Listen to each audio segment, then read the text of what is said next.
weekly date nights with my gorgeous wife are some of my favorite things, and that still hasn't changed nearly 10 years after we first met.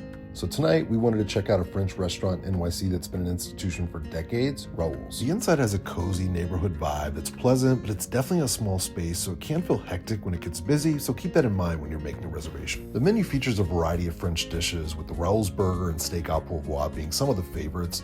I also decided to try one of their bourbon cocktails called the Paper Plane, which was decent, but nothing really noteworthy. To start, we ordered the baguette and sourdough bread, which was excellent quality, but it is room temp just in case you like warm bread. The butter, on the other hand, needed a little bit of work to spread since it was cold, but it was delicious.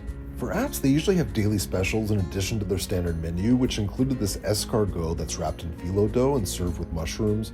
If I'm honest, it was just okay. You could taste the escargot, but I really just prefer the standard that's served in butter, and I felt like this dish was unnecessary. We also tried their steak tartare, which was a total letdown. There was absolutely no seasoning in the meat whatsoever, so it was just bland chunks of meat on overly crispy bread.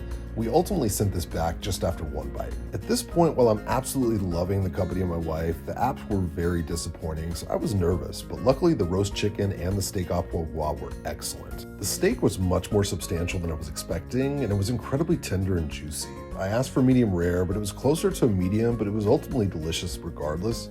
The fries were also very hot and crispy, but the salad was a bit bland. But the peppercorn sauce that was on the steak was incredible. In addition to the steak au poivroir, my wife ordered the organic roasted chicken that's served with a truffle risotto. The chicken was cooked perfectly, so juicy, and the risotto had such a rich and creamy truffle flavor. We debated on getting dessert there, but instead walked down the street to La Durée for some delicious French macarons, which I highly recommend since the flavors are so distinct. Bottom line, I'd go back just for the steak au poivroir. See you guys on our next date.